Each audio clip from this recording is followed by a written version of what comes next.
DJ की आवाज आती है लाउड स्पीकर में, क्या मेरा रोजा खोलने का जब वक्त होता है उसके भी मुझे आवाज पता नहीं चल पाती है। कहां डीजे चलता है? नहीं, सुन लीजिए, ये कई जगह की ऐसी भारत के हिस्से की अरे कहां जहां पर मतलब ये कहां की बात कहां माहौल लेकर होता आ रहे हैं? कहां की बात आप कहां लेकर आ रहे हैं? Doctor Awadhesh Upadhyay please. K Sharma जी मैं आपके पास आ रहा हूं, साउंड नहीं आ रहा अभी, मैं आता हूं आपके पास। डॉक्टर अवधेश उपाध्याय जी। आशीष जी, एक बात मैं आपको स्पष्ट कर दूं आपके दर्शकों को कि जिस तरह से नाजिम खान जो यहाँ पे इस समय भ्रमित कर रहे हैं जनता को, दर्शकों को, ऐसा नहीं है। जब रमजान होते हैं तो मंदिरों के भी लाउड स्पीकर कई राज्यों में बंद करवा दिए जाते हैं।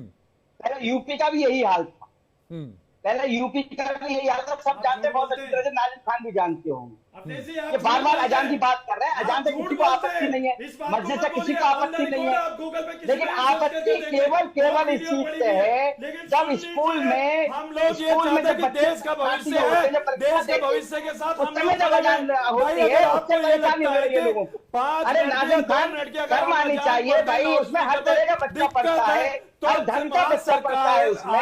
आपको ये कहना चाहिए कि परीक्षा के समय अजान जो है धीमी आवाज में आप हमारी लाउड स्पीकर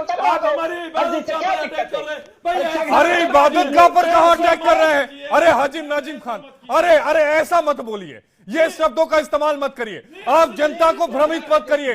हाजी जी मैं आपको कह रहा हूं, आप हिंदू मुसलमान के नाम पर मुल्क में दरारें मत पैदा करिए। आप कह रहे हैं इबादत गाह पर हमला हो रहा है, कैसी बातें कर रहे हैं आप? पढ़े लिखे आप व्यक्ति हैं, इस तरह के शब्दों का इस्तेमाल कर रहे हैं आप। आशीष जी, जब अजान हो जो चीज है ही नहीं आप उसको पैदा करना चाह रहे हैं के लिए आते, तो ये क्या इसका मतलब ये है कि जब अजान ना होगे तो वहां बाकी नमाज पढ़ने में किसी को कोई दिक्कत नहीं है, किसी के पास कोई दिक्कत नहीं है। अवधेश उपाध्याय जी आप बोलिए, के शर्मा जी इसके बाद आपके पास आता हूं। 5 टाइम नमाज पढ़ी जाती है, आप किसी भी समय पढ़ लीजिए, कोई मनाही नहीं है। लेकिन यार एक बात बताइए नाजिम भाई, उसमें हमारे आप जैसे लोगों के बच्चे पढ़ने जा रहे हैं, परीक्षा देने जा रहे हैं, उस समय अजान की जा रही है, भाई कम आवाज कर लो, क्या दिक्कत है? लाउड स्पीकर हटा लो। आपको ये कहना चाहिए नाजिम भाई, हम तो आपका स्वागत करेंगे। किस चीज का भाईचारा रह गया फिर? भाईचारा केवल अपने लिए है, अपने फायदे की चीजें आती है तो भाईचारा रहता है, जब अपने ऊपर आती है तो भाईचारा खत्म हो जाता है। फिर अजान पर आपत्ति होने लगती है, मस्जिदों की बात ले आएंगे, इस्लाम धर्म खतरे में आ जाएगा, आर्टिकल 25 की बात ले आएंगे, लेकिन जो सच्चाई है उसको स्वीकार नहीं करेंगे।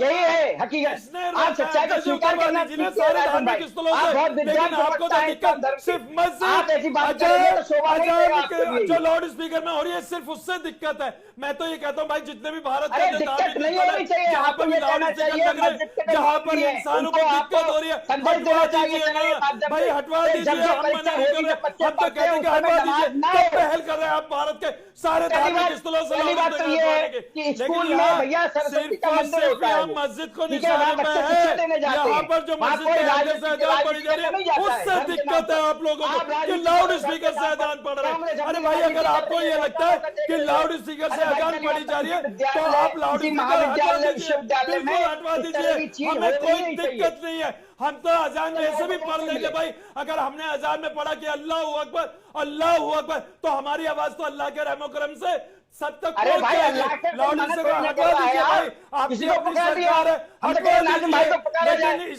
हमें तो खुशी होगी उसमें, मत लगाइए लेकिन भाई समय होता है खिलवाड़ कर रहे झूठ का प्रोपेगेंडा कम्युनिटी पे मत लगाइए भाई, इस तरीके का। अब देश इस तरीके का माहौल भाई, हम लोग भारतीय मुस्लिम है भाई, हम लोगों को भी आप अपना लीजिए भाई। अरे अरे हाजिम जी, अरे मतलब इस तरह के शब्दों का इस्तेमाल मत करिए। मैं नहीं आ रहा था बीच में, लेकिन भारतीय मुस्लिम मुझे अपना। अरे आपको ठुकराया किसने? क्या बात कर रहे हैं आप? अभी आप नया डेटा दीजिए, सबसे ज्यादा आबादी आपकी बढ़ी है, आप यहां पर आराम से हैं, आप हम भारतीय नागरिक हैं और किस तरह की बातें करें? भारतीय मुस्लिम, मैं तो भारतीय मानता हूं सबको। यहां